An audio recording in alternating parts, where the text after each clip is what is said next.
Hello दोस्तों, ओमकार मिश्रा व्याकरण channel में आप लोगों का स्वागत है। हिंदी के वैकल्पिक प्रश्नों की अगली सीरीज में हम आप लोगों के सामने हैं।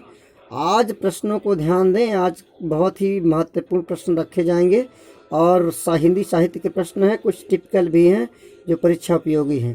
पहला प्रश्न देखें। सुमित्रानंद पंत को किस रचना पर ज्ञानपीठ पुरस्कार मिला था? चिदम्बरा पर। इस पर चिदम्बरा पर। हिंदी साहित्य के इतिहास के पहले लेखक कौन थे? गारसा दत्तासी। इनका इस्तवार द लॉ ऑफ हिंदुस्तानी पुस्तक था इनका।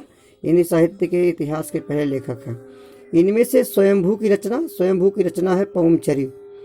आलखंड किस रचना को कहते हैं? परमाल रासों को। किसको? परमाल रासों को। आचार्य रामचंद्र शुक्ल ने हिंदी साहित्य के प्रथम कालखंड को वीरगाथा काल नाम दिया था, ध्यान रखें।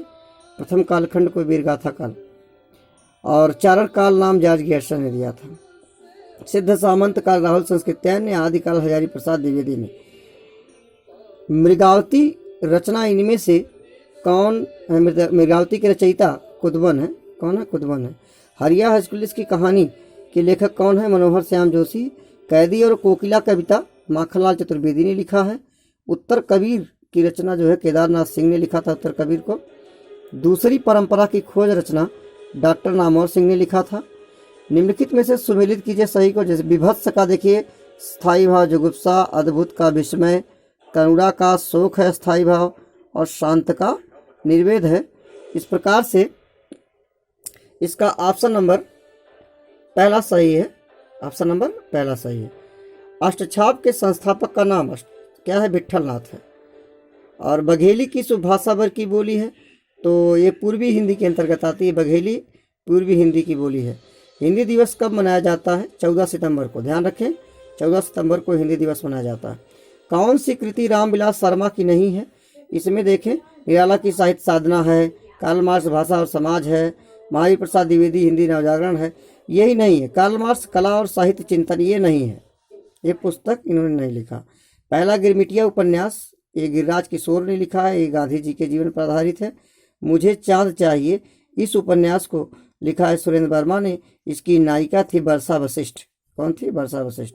कस्तूरी कुंडल बसे किस लेखिका की आत्मकथा? मैत्री पुष्पा। मैत्री पुष्पा की आत्मकथा का नाम कस्तूरी कुंडल बसे। बिन पग चले सुने बिन काना में विभावना अलंकार है। निम्नलिखित में से असंगति अलंकार हृदय घाव मेरे पीर रघुवीरे। यहाँ देखिए कारण कार्य में संगति नहीं बन रही है, इसलिए असंगति अलंकार है। अगले क्वेश्चन पर चलते हैं। अगला क्वेश्चन कह रहा है कि किस मात्रिक छंद के प्रत्येक चरण में 24 मात्राएं होती और 11 और 13 परियति होती है। प्रत्येक चरण के अंत में 2 लघु या 2 गुरु होते हैं। ये रोला छंद होता है। कौन? 24 मात्राओं वाला छंद रोला। रस अपकर्षकाह दोषः किस आचार्य की पंक्ति है? ये आचार्य विश्वनाथ की है।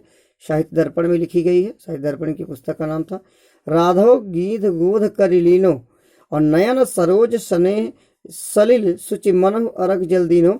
यहाँ पर करुण या शोक की भावनाएं हैं।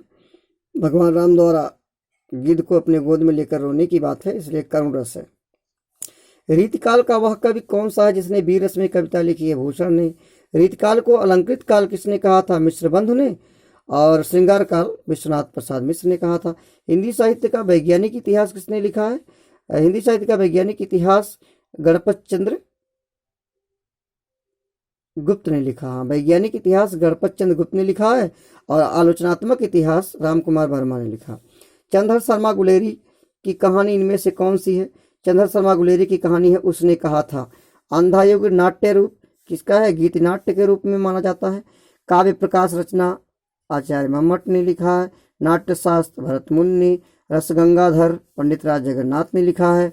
और साहित्य दर्पण पुस्तक आचार्य विश्वनाथ ने लिखा। इस प्रकार से कुछ क्वेश्चन आपके सामने रखे गए हैं। अगले इसी कड़ी में हम आगे बढ़ेंगे अगले वैकल्पिक प्रश्नों के साथ। धन्यवाद।